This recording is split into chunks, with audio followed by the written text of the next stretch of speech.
భూషయ్య, రంగమ్మల ఒక్కగానొక్క కొడుకైన చంద్రం చాలా తెలివైనవాడేగాక చురుకైనవాడు కూడా. తండ్రి భూషయ్య మంచి మనిషిగా పేరు తెచ్చుకున్న బట్టల వ్యాపారి. ఆయన తీసుకున్న కొన్ని నిర్ణయాలు భాగస్వాముల ద్రోహం కారణంగా వ్యాపారంలో పెద్ద నష్టం వాటిల్లింది.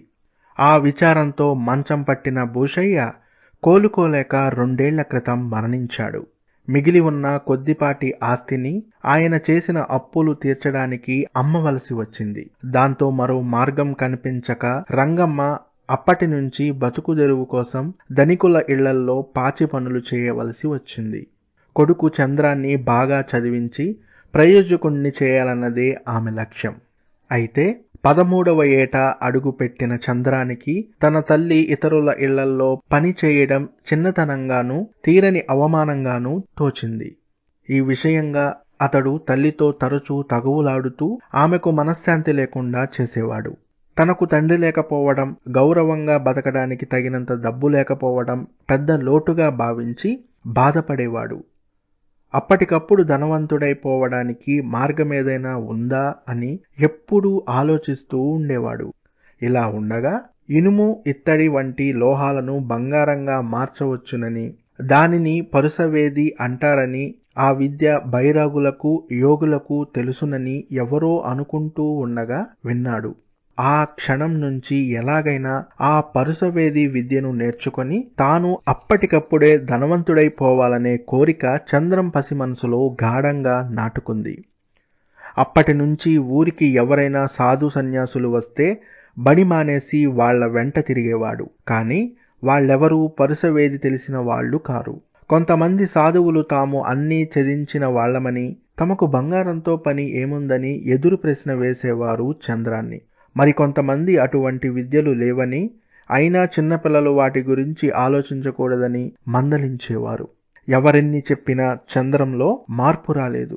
హాయ్ ఫ్రెండ్స్, ఈ కథ గనుక మీకు నచ్చినట్లయితే లైక్ చేయండి అండ్ కామెంట్ సెక్షన్ లో ఈ కథలో మీకు నచ్చిన విషయం గురించి రాయండి. అంతేకాదు మన ఛానల్ కి ఎవరైనా కొత్తగా వస్తే దయచేసి సబ్స్క్రైబ్ చేయండి అండ్ బెల్ ఐకాన్ ని నొక్కడం మర్చిపోవద్దు. Friends, let's continue.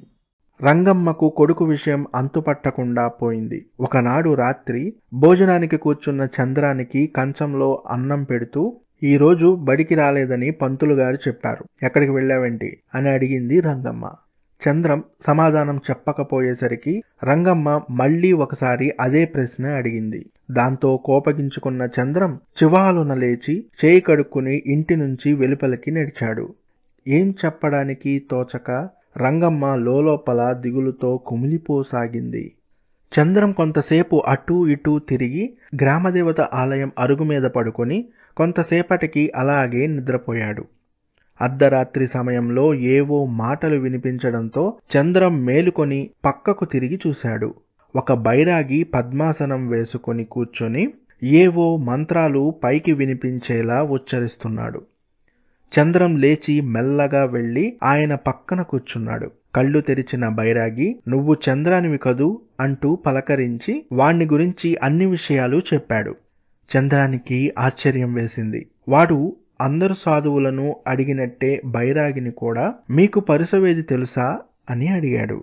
బైరాగి తెలుసు అన్నట్టు తల ఊపాడు. చంద్రానికి పట్టరాని సంతోషం కలిగింది. తాను కూడా వెంట వస్తానని, తనకు పరుసవేది నేర్పమని బైరాగిని ప్రార్థించాడు. అందుకు బైరాగి, నాయనా చంద్రం, పరుసవేది అంటే రసశిల. అది సోకితే ఏ లోహమైన బంగారంగా మారిపోతుంది. అది రస విద్యకు సంబంధించినది, చాలా రహస్యమైనది. దానిని నీకు నేర్పడానికి నాకు ఎలాంటి అభ్యంతరమూ లేదు. అయితే అంటూ ఆగాడు. ఏమిటి స్వామి అని అడిగాడు చంద్రం. ఆ రస విద్యను సాధించడానికి ఎంతో జ్ఞానము, పట్టుదల కావాలి, చాలా శ్రమించాలి అన్నాడు బైరాగి. అందుకు నేనేం చేయాలో సెలవియండి అన్నాడు చంద్రం. జ్ఞానార్జనకు చదువు మీద శ్రద్ధ, పట్టుదల పెంచుకోవాలి. అందివచ్చిన ప్రతి మంచి అవకాశాన్ని శ్రద్ధాశక్తులతో వినియోగించుకోవాలి. నిన్ను నువ్వు తక్కువ చేసుకోకూడదు. అన్నిటికీ మించి అహర్నిశలు నీకోసమే శ్రమిస్తున్న మీ తల్లికి సాయపడాలి. రస విద్యను సాధించడానికి ఎన్నో ఆటుపోట్లను తట్టుకోవలసి ఉంటుంది గనుక దీక్షతో శారీరక దారుఢ్యాన్ని కూడా పెంచుకోవాలి. క్రమశిక్షణ కావాలి. నేను 1 సంవత్సరం తర్వాత వచ్చి నువ్వు సమర్థుడువని అనిపించినప్పుడు నిన్ను వెంటబెట్టుకొని వెళ్ళి పరుసవేది విద్యను నేర్పుతాను అని చెప్పి వెళ్ళిపోయాడు బైరాగి. తెల్లవారేసరికి చంద్రం ఒక నిర్ణయానికి వచ్చాడు. తల్లి వచ్చేసరికి బడికి వెళ్ళడానికి సిద్ధమయ్యాడు. రంగమ్మ ఆనందానికి అవధుల్లేవు. చంద్రానికి మొదట్లో కొంచెం కష్టమనిపించినా క్రమక్రమంగా చదువు మీద శ్రద్ధ పెరిగింది. వాడి ధ్యాసంతా చదువు మీదే. తల్లి, బడి పంతులు, సహ విద్యార్థులు అందరూ అతన్ని మెచ్చుకోసాగారు. చంద్రం మనసులో స్వశక్తితో అన్నీ సాధించవచ్చునన్న ఆత్మవిశ్వాసం వేళ్ళూనింది. అతడిప్పుడు ఎంతో సంతోషంగా ఉన్నాడు. అనుకున్నట్టే సంవత్సరం తిరిగేసరికి ఒకరోజు పట్టపగలే చంద్రం ఇంటికి వచ్చిన బైరాగి, పరుసవేది నేర్పుతాను, నాతో రా అన్నాడు. నాకిప్పుడు పరుసవేది మీద ఆసక్తి లేదు అన్నాడు చంద్రం వినయంగా. అయితే బైరాగి, ఇంతకాలం నీకోసమే కాచుకున్నాను, ఇప్పుడు రానంటే ఎలా అని గద్దించాడు.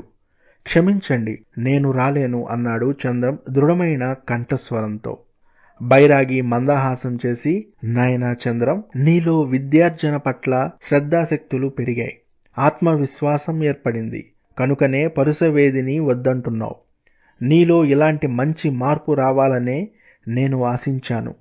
విద్య కన్నా మించిన ధనం లేదు. స్వయం కృషితో సాధించుకున్న దాని విలువ చాలా గొప్పది. ప్రతి మనిషిలో మామూలు లోహాల్లో ఎన్నో శక్తులు ప్రకాశించకుండా ఉంటాయి. వాటిలో మంచి వాటిని గుర్తించి సానబెట్టి మెరిసే బంగారంలా చేసుకోవాలి. పట్టుదల, ఏకాగ్రత ఉంటే సాధించలేనిది ఏదీ లేదు. నీకు తెలిసిన పరుసవేది అదే. మీ నాన్నగారి బాల్యమిత్రుడిగా నేను నీలో కోరుకున్నది కూడా ఈ మంచి మార్పే. మీ నాన్న బాగా బతికిన కాలంలో ఆయన సాయం పొందిన వాళ్లలో నేను ఒకణ్ణి. గత 2 ఏళ్లుగా నీ ప్రవర్తనను గమనిస్తూ ఉన్నాను. నిన్ను సరైన మార్గంలో పెట్టడం నా బాధ్యతగా భావించి బైరాగి వేషం వేశాను అన్నాడు పెట్టుడు గడ్డాన్ని, జడల జుట్టును తీసి పక్కన పెడుతూ. చంద్రం ఆనందాశ్చర్యాలతో ఆయన కేసి చూస్తుండగా అతడి తల్లి లోపలికి వచ్చి తన బిడ్డను మంచి మార్గంలో పెట్టిన తన భర్త స్నేహితుడు నారాయణకు కృతజ్ఞతతో నమస్కరించింది.